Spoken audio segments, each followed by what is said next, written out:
Hello, everyone. Welcome to Bartel's Money Talk. And today we have Mr. Marcus Norman. Mr. Marcus, can you please introduce yourself and give the audience a little background? Absolutely. Thank you for being here. Incredible show. A little about myself. I'm a God fearing man hailing all the way from the Virgin Islands, U.S. Virgin Islands, born and raised. Made my way to the continental United States via the military, so the U.S. Navy. And so traveled all over the world, seen some unique places and things, done some even more incredible things, and decided to settle down in Virginia, where that's where I currently reside now. And along the way, that's I've learned a lot, grown a lot, developed a lot, and here I am today, in front of you all, and an incredible audience, speaking and sharing, hopefully to their benefit, and hopefully give them something that may not have been bestowed upon some of us. That's right. Okay. Well, again, thank you so much for joining us on Bartell's Money Talk. And what I would like for us to start with is your background. And I'm not want to generalize it. So, just speaking of me and my husband, with our background, we came from a family that we didn't talk about money. But when we did talk about money, it wasn't in a positive way. We didn't learn about investing. We just learned how to be broke and how to live from paycheck to paycheck. So, what I want to ask you is, what is your background? Did y'all talk about money? Did your parents teach you about money? Great question. So no, just like some of us, money was never discussed. Money was almost kind of like a secret, right? Mm-hmm. It was It's almost taboo to talk around money growing up in my household. I grew up in a divided household where my mother and father lived separately. And so during the weekday I would spend time with my father's, weekends I would spend time with my mother. And what I learned, one of the things I learned is that money is taught at home. Money and the management of money is taught at home. It's not Mm-hmm. taught in school. It's not taught in higher learning. The equipment of how to manage and handle money is mimicked through osmosis from what we see and who we interact with. And so, prime example, if you see someone who like I'll go to New York, right? You have New Yorkers who are very adamant about they're a sneakerhead. I got the latest Jordans, I got the latest boots, I got the latest Timberlands, right? If you Mm-hmm. go down that family lineage, you'll probably find mom and dad were similar. And that's a Right. money habit Mm-hmm. that was bestowed upon this young man or this young girl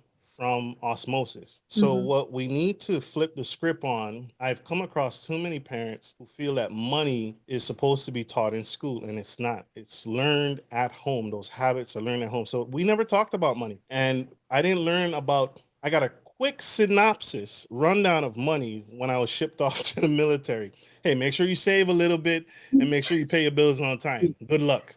And that was really the catalyst. The Mm-hmm. strange thing, my dad got married. He got married to my now stepmom. They've been married for over 20 plus years, Mm-hmm. and she's really good with money. My dad married smart. He married an incredible woman who was very good with money. Unfortunately, I didn't get. I got the tail end of that right before I went off to Mm-hmm. the military, and so money had to be learned primarily on my own and through osmosis of other sailors and picking up books and learning and reading. Okay, so with your mom, do you think she lived paycheck to paycheck, or do you think she was well off? How do you like with me? I grew up thinking that we were fine, but then after I got older, I realized that I had a poverty mindset. Great question. Great point too. So my biological mom, no, we were poor. We were my mother. We were in Section 8 when I spent time with her on the weekends. It was Section 8 housing, food stamps, WIC, you name it. Mm-hmm. It was not even paycheck to paycheck. Most of my time spent with my mom, she couldn't hold a job. She'd work Wow. a couple weeks and then she'd be unemployed, and it's back to same old. And what I learned now is she was utilizing the system, right? You stay on Mm. unemployment for so long, and then after so long, you have to go back to work. Well, she would do that, right? She'd stay on unemployment long enough to collect those checks. And then when she had to go back to work before unemployment cut her off, she would. And then she would work long enough for all her benefits to kick in, for everything to kick in. And then she'd quit or do something to get fired. Excuse me. She'd do something to get fired. And now she's right back on the system. So a lot of money habits from my biological mom, there were bad money habits and bad examples of money management. Even to this day, no one knows what my mom does. And so my stepmother is very financially acute. I mean, she can do math in her head. Wow. She can calculate. She can read a spreadsheet. She can read a profit and loss statement. She runs several programs in the school that she teaches at, and she's often sought out as a leader in many instances. But the weird part is, she has a bachelor's degree. My father has two masters, Wow. and so you would, right, on paper you would think the two master's degree would lead to you being or give accolades to you being financially astute, and that just wasn't the case. And when I asked my father, he would say, she's just better at it. So my biological mom, she built their home with cash. She didn't borrow a whole lot of money. They paid off their house, paid off their wedding, had a great credit score, was able to borrow money whenever the family needed it. They had it was literally night and day. And you can tell me to stop at any time. But No, this is interesting. I really saw what God describes in the Bible, where he who finds a wife finds a good thing. Oh yeah. So I tell people I grew up the majority of the time with my father. Mm-hmm. And again, bad money habits. My dad's working 3 jobs. We're living with my grandparents. We're living with his parents, right? Wow. Um, he's driving an old beater car, a 1987 Prism. If you know what that is, that's they don't even make that car. Geo Prism. Look at Google it, right? For those that don't know, Geo Prism. It's an old car. I don't think they even make it anymore. And he's working 3 jobs, just working. Never saw my dad. He finds this woman. They're dating, and he proposes, and he gets married. And almost overnight, we go from living with his parents to now we're moving into her home that she owns free and clear. And I get my own room, get my own stuff. I get then we start building a house, right? The Wow. final house, the bigger house, the nice house, the home. And so we're building that. We're clearing the land. We're paying contractors. Dad gets a new car. Mom gets a new car. I get a car for school. There's a 4th car. There's a 5th car. And just flourishing, right? Mm-hmm. And so I really saw what happens when you connect with the right person and when you connect with the wrong person. And it was such a interesting thing. And I realized one of the many financially smart things we can do is marry well. And if you gather nothing else from this topic, it's more important than ever for us to marry well, because it can literally change your life. And That's so the truth. that's these are the things I sit on, and I study, and look back at my life financially to where I've come from and to who I am today, and so many lessons. So that was a good good story of your life. So Marcus, how did you think? So do you think that being with your stepmom shaped your financial picture, to start shaping your financial picture, to want to learn about money and kind of understand the operation of money? Do you think that's what started, or what do you think started on your path to learning about money? My path to learn about money, there were definitely signs, but I didn't become fully curious until I was out of the house. I will say I look back at the different signs to mark the changes that was happening around us as we transitioned and as my dad married my stepmom. And so there's bills on the table, right? Mm-hmm. And I'm seeing statements. They're not bank statements. They're talking about Roth IRAs, individual and traditional IRAs, and I'm seeing my siblings names on all these accounts with with several digits behind them, right? Mm-hmm. And I see my younger sister's names on these accounts, and I don't see anything with my name on the account. So I asked the question. I said, "Where? What's this? What is this?" Right? And it's like, "Oh, that's an investment account for your sisters." I said, "Okay, so there's something for me. Like, where's?" And there was nothing for me, right? But those are the things that my parents instilled in me. Like I said, I got a car to go to school with. Now that car wasn't free. I had to earn that car. I was working. I've been working since I was 10. So I had to pay when my parents got me that car for school. because they saw I was an upwardly mobile kid. I've been working since I was 10. And my Mhm. parents were just tired of dropping me from one job to picking me up and taking me to the next job. They said, this kid is mobile. We need to give him some wheels. He's responsible enough. He's earning money. He's not, I wasn't out, I wasn't a party animal. My Mhm. parents knew their son. And Mhm. so we need to give him a car. So they got me a car so I could drive myself. I got my license. I was very motivated. I bought the books, I studied, and I passed the test and got my license. And so, but I worked for that car and I had to Mhm. maintain that car and I had to pay for that car. And when the insurance premium went up, when my parents added me, I had to pay for the increase. And Wow. so if the insurance policy, let's say, was, before me was $100 to insure all these vehicles, and then they add Mhm. me and it jumps to $300, I have to Mhm. pay that $200 difference to them every month. Mhm. Mhm. So these are the things that as a child growing up, I didn't understand. I just did it. Okay, I need to make sure I have $200 saved up to pay this. What I now understand is a bill. They were teaching me. But again, no one talked about it. They just, you owe me $200. No one says the why, right? No one Mhm. is discussing and sharing the wisdom Mhm. behind the why, right? Right. So Mhm. Mhm. I'm just doing it as an obedient son would. You owe me $200. I'm giving you $200. Can I keep the card? Yes, keep the card. Go ahead. And that's the end of that conversation. And so unfortunately, I only got the tail end of that before I moved out into the world.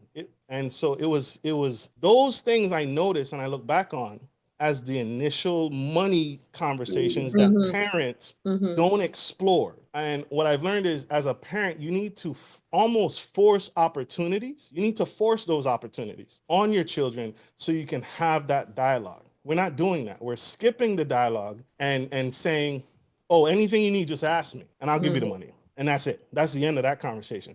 Oh, you're working a job? Okay, save your money, and anything you need, I'll pay for it. Just that you're Right. missing the The, conversation that's Yeah. supposed to take mhm. place. Mhm. And that's what kids need. That's what young adults need. They need that middle piece that we're skipping over. Right. Mhm. And that's what happened to me. And that's what I would say happens to most of us. Our Mhm. parents skip those conversations. When in Mhm. fact, we need to be having those hard conversations and we need to force our children into those situations so we can have those conversations. So I hope that answered the question. Oh, it Oh yeah, did. it did. But It but did. that's my experience. And I think that's a lot of our experiences. Right. It is. And so now, you are a entrepreneur. So can you tell us? Cereal. Yes, serial entrepreneur. Yes. Can you tell us what made you want to invest? Like your mind, what made you want to invest? Because of many African Americans, us being one, Mhm. we Yeah. had no clue about Mhm. investing until we were like 32 years old. Yeah. Yeah, you're right. Absolutely. I started on the path of investing when I got out the military because in the military you don't have to apply for a job. Your job and your paycheck is Mm-hmm. guaranteed. So when I got out the Mm-hmm. military in 2014, there was no jobs, and so literally I was job hopping like all veterans, trying to find employment Mm-hmm. that would take me with the skill set that I developed and acquired in the military. Mm-hmm. And I came across a job. The HR director liked me, but couldn't hire me for the position. But they liked how I was talking, how I was dressed, the professionalism, and they invited me into their multi-level marketing business. And that was my first experience in business and corporating and LLCs because although I didn't stay with the multi-level marketing, it was Mm-hmm. my first taste of Mm-hmm. entrepreneurship. I didn't know Mm-hmm. about it. Mm-hmm. And so even though I got out the multi-level marketing business, I was tainted and infatuated with business because it's a better way and a better way seemingly to live, right? Mm-hmm. Passive incomes, make your money work for you, don't work Yes. for Mhm. money. All those concepts are Mm-hmm. still valid despite Mm-hmm. whatever you feel about multi-level marketing. And so Mm-hmm. those stuck with me even after I left. And so again, they gave you books to read. Robert Kiyosaki, Rich Dad Poor Dad, Money Mhm. Makeover, 4 Hour Work Week. All those books I'm now reading because they're forced on me in the multi-level marketing. Well, those stick with me. And so I Right. continued on the path to entrepreneurship and I wanted more. Even though I wanted more, this is what I need to be doing. This is my space. And so my first venture was real estate investing. And real estate investing. Bought my first property, bought my second property, bought my third property, and then passive income, right? I still had a pot of money, but I had maxed out all the real estate I could afford to do, but I still Mm-hmm. had a lump sum of money. So Mm-hmm. next comes ATM business. I literally Googled, what can I do? I have this amount of money. What could I invest in? And I typed it in on Google, and the top of the list, number one at the time, was start your own ATM business. Did my research, bought a couple books, found some groups with I remember the young lady I was dating at the time. I remember talking to her today. Hey, I'm reading this book. What do you think? And she peruses it and says, "Oh, sounds good." The following month, I had bought an ATM, found a location, and installed it, and it was operating and making money. And I told her this, and she was like, "Wow, you don't waste any time." And so that now I've gotten a bit of another forbidden fruit, ATM investing, passive income. So and now I have real estate under my belt, I have ATM business under my belt, and now venturing into cannabis and cannabis. We Yeah, yeah. know. And so investing has meshed itself into my entire being. And now I think I found what we all realize, what COVID showed us that we should have been doing. COVID showed a lot of people that you need to have something, Oh yes. something to call your own. Mm-hmm. Fortunately, I had several things before the COVID pandemic, and now people are now realizing what they should have been doing all along, which is having something to call their own, That's right. owning Mhm. equity. And the celebrities know this, right? The big guys know this. Oh yeah. Jay-Z knows Mm-hmm. this. Beyonce knows this. Shaquille O'Neal. I Michael forget. Jordan. Michael Jordan. It's Yeah, Mhm. equity. Too they many know. people want the check, right? Mm-hmm. I need a check today. No, you need to own that thing, Mhm. right? Amen. Mhm. Yeah. And so here I am. Well, I bet if we have a young entrepreneur listening to us, you said you had a lump sum of money. How did you get that money? You know, we want to know. Oh. You know, because not many of us have a lump sum of money just sitting over there. Did you save it? Did you borrow it? Because you know, you can't just start real estate investing unless you got some moolah. Absolutely, absolutely. Great question. Great observation.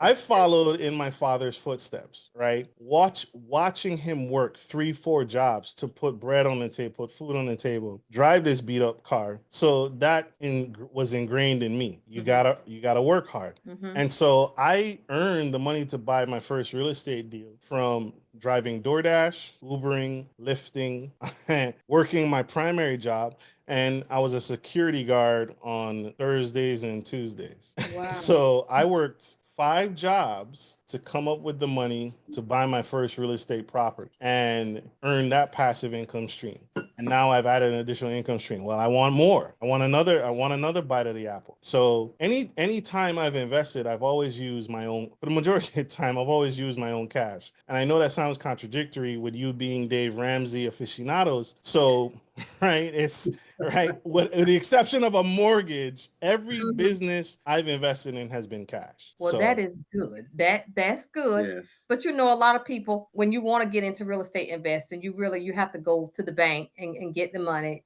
And it may feel like passive income, but if you don't have a renter in there, that is not passive income. So I'm glad you shared that with the audience. So you work 5 jobs and use your own money. But what I'm 5. yeah, you got to think because I want to ask him about No, go ahead. yeah. Yeah, So with the ATM investing, that's what I was gonna ask. Go ahead. you can you No, explain to that's what I was us gonna ask. because even I didn't even think about that until we started Mhm. learning about you. I'm like, you know, when you see an ATM sitting up in Walgreens, it might be yours. So can you just tell us a little bit about the Yes. ATM business and how someone can get into it, how much money it takes? Yes. absolutely. Great question again. Great observation.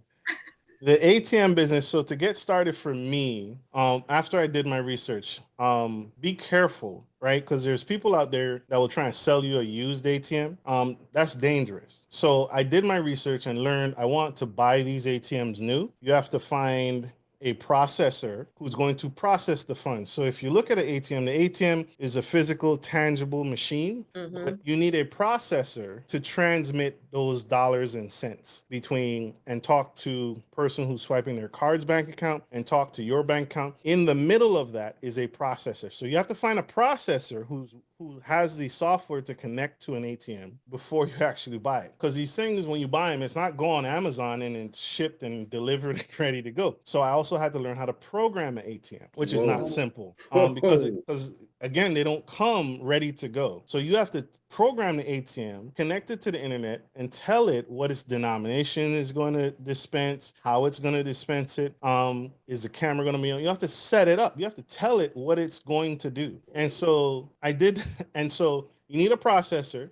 Again, I buy my ATMs brand new. And so a brand new ATM, standard unit wall, standard stand-up model that you typically see in Walgreens and CVS and Rite Aid, those are about 2,000 to 2,500 brand new. Mm-hmm. So 5 jobs hustling to save up, which that didn't take me long because I also had several real estate properties. So it didn't take me long, but to get there faster and to expedite the process, I worked to earn the rest of the cash. And so I bought a $2,500 ATM, the internet for the ATM, because it has to have I buy mines with, it has its own internet. That way when I deliver it, I just plug it into the wall and it runs. That's also the preferred method that I do. Instead of a lot of ATM connoisseurs will tell you, well, you could use the business's internet. If you do, and the internet goes out of the business, your ATM is also offline. I have made money when the business is offline because my ATM stands alone and it's on its own internet server. And so again, you learn these things. I learned these things from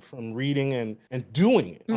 So now you have your ATM, you have the internet, and you have a processor who's going to process those payments for you. And so you find a location. Wasn't hard to do. Unlike insurance, unlike car sales, if I walk up to you and you own a barber shop and I say to you, I sell and offer free ATMs, you don't have to, there's no math there, right? You know exactly what I'm talking about when I say ATMs. When I say insurance, you want to see the spreadsheet, you want to see the prospectus, you want to see how this investment is doing.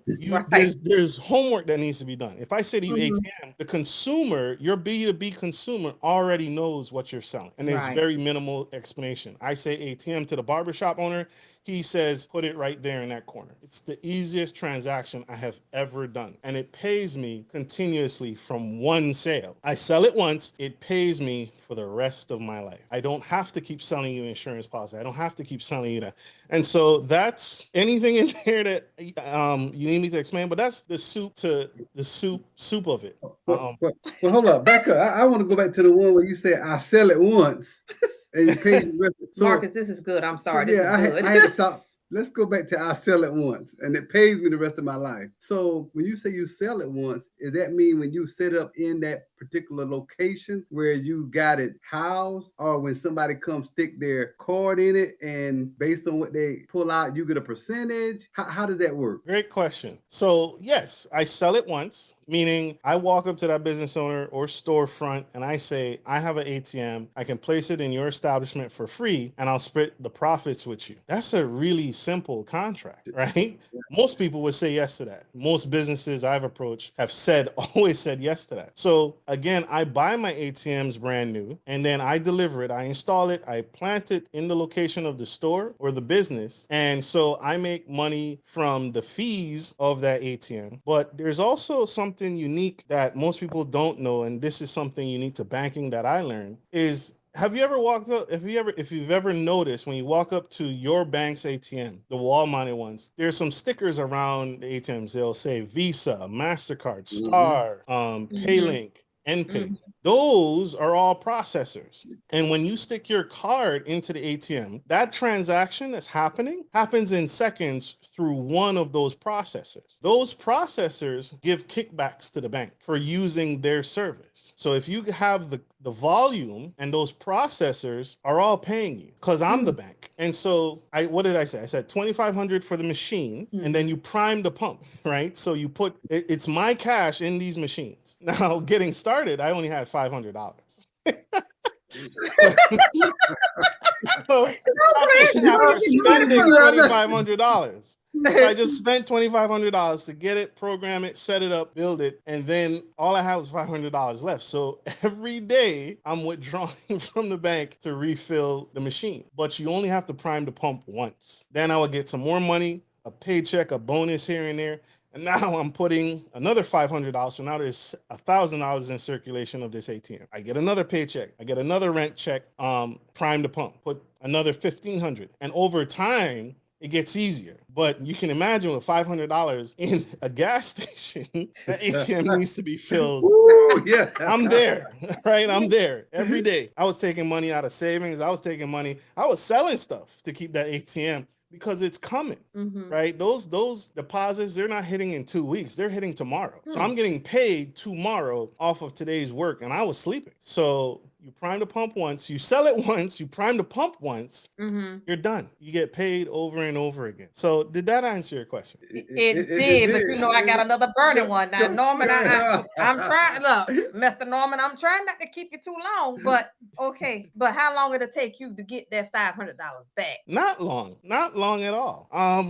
It's always dangerous to do math live, right? So I'm gonna cheat here because I'm not my stepmother. Okay. So if you set the fee, I'm gonna use round numbers, right? So $5 a transaction, or no, that's not realistic. Depending on your area. Let's say what $3. banks are at $3. Let's use $3. $3. That's one transaction. Okay. How many transactions ballpark do you think an ATM will do in one day in a good prime location? Ooh. In a barber shop. A lot. It could do about, I'm thinking around 10 about, transactions. no, it could be 100. It just depends on where it is. It depends on where it is. So 10, 100. Let's do 10, right? Okay. So $3 per transaction times 10 transactions a day. That's $30. Okay. A day. Okay. How many days are in this month? There are 31 days in this. There's 31 days in this month. So $30 a day times 31 days in a calendar month. That's $310. Okay, so you almost got it back. That's one. You've gotten more than half of your money back. Right? In 1 month. Okay. So we said 100 transactions, and that's not too far off because there's a casino here in Virginia. Oh, so that's a smart place to put. Yes. So $4 transaction in, because they're selling alcohol, they're selling liquor. So $4 a transaction times 100, that's $400 a day. A day. Yeah, right. Times 31 days this month. That's $12,400 in a month. So in a month. You done made that money back. Plus, so do you see why it was worth the investment to spend $3,000 on this? Yes. That's a tax return. Some of us get that $3,000 in a tax refund. Some of us get that from bonuses, incentives. Some of us can find this lying around. If we look hard enough, you can pull $3,000 from a 401k, right? Are there penalties? Sure, depending on what kind of 401k plan you have, whether traditional or Roth. But is that worth it? If I gave you $3,000, if you gave me $3,000 and I told you I was going to give you 12, would you do it? Absolutely. So that was the math for me. And so I pulled that, I worked for that money, that $3,000 to get my $12,000. The machine is paid for, I've been paid, and the business is getting paid. Everybody's happy. I didn't lose a thing. That's one ATM. I have 13 of them. Oh! Whoa! Do you teach people how to do it? So we might have somebody listening who gonna be like trying to, Mr. Norman. I need to get on that. Do you teach people? They're gonna use another revenue. I do not. I do not teach anyone. What I do is I've interviewed on my podcast, in my name, Gentleman Style Podcast. I do the work for you, and I have interviewed people on my podcast, just like a great podcast like this, who will teach people, but more importantly, they're talking about what I just said live on my podcast. I don't invite anyone on my podcast who isn't going to share or give back. So none of this stuff about, oh, you want to know more, buy my book. You need to come on this show and give, because there's people struggling and suffering and they need to know this. Yes. And so I don't teach, but I interview professionals who are vetted and proven and won't rob you, who do teach this. You got 13 machines. You got 13 machines. Granted, I've been doing this since 2006. Okay, now this really gonna make people go like, so do you have a 9 to 5? No, I do not. No. why we have 9 to 5 when you got 13 machines? But see, this will encourage somebody that be Yes. like, okay, well, maybe hustle, because your message can be a blessing to someone. Because I'm telling you now, I love money. I love talking about money. I read about it, but I never knew anything about investing in an ATM. This the first. Yes, this is a big deal. Yeah, this the first. You got anything else for him? I'm just like floored. 13. That right there, that should be it right there, because you're talking about, you see the ATMs, they're like, ATM, who invested in ATMs? Who knew that? Right. But the hardest obstacle is getting over that initial amount, because Right. $3,000 to the wrong person is stifling. Yes. The average person, you tell them you need to invest, give up $3,000. That's what they hear. Mm-hmm. But I use the vernacular of invest. You have to invest. It's an investment. Mm-hmm.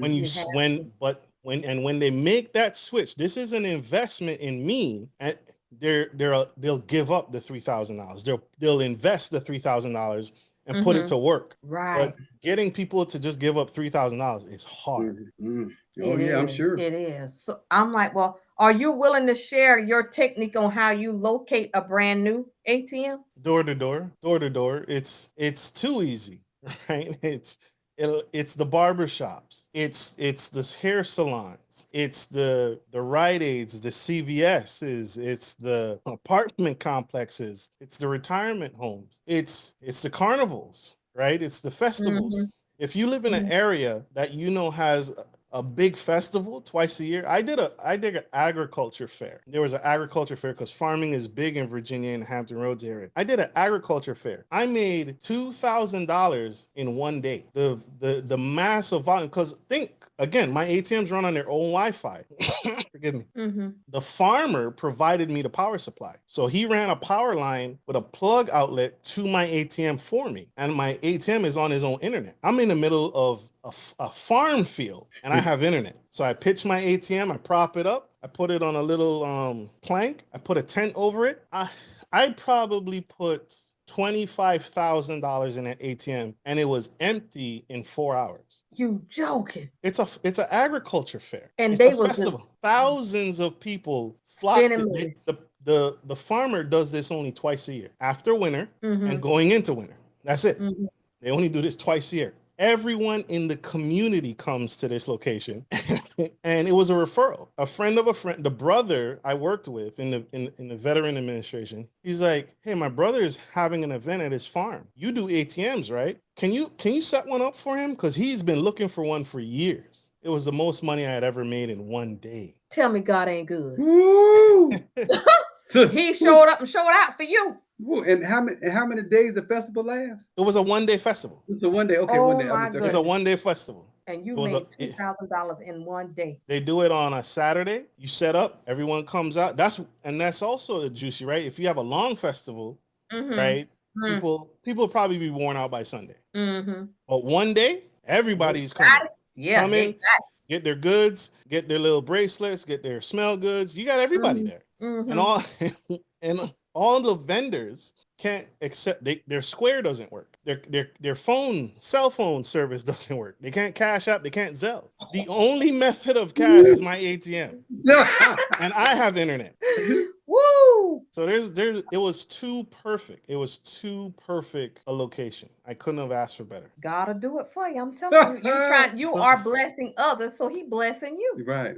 So you keep up the good work. I've asked him all the questions, but we're gonna have to bring him back so we can talk about real estate. Yeah, we do, because this ATM thing kind of got us like, whoa, ATM, because this is kind of fascinating. It is, and I never heard it before. I don't think we haven't. So we're gonna have to bring him back. Yeah, absolutely. If you will, so we can talk about real estate. Yes. No problem. I'd be happy to. Thank you, Marcus. Well, listen, if anybody wanted to reach out to you and contact you, how would they go about doing that? And then please share your podcast too. Absolutely. So you can find me either by my name, Marcus Norman, on all social media channels, or Gentleman Style Podcast. If you go to www.gentlemanstylepodcast.com, you can find all our socials there. I'd be happy to serve. Okay. Well, Mr. Norman, it has truly been an honor and a blessing to talk to you. I'm trying not to let my chin go to the ground because I'm so impressed. And I know that this will bless someone else. So again, thank you so much for being on Bartel's Money Talk. And we look forward to bringing you back on soon so that we can just discuss your real estate adventures. My pleasure. Thank you. Thanks, All righty. Thank you, Marcus.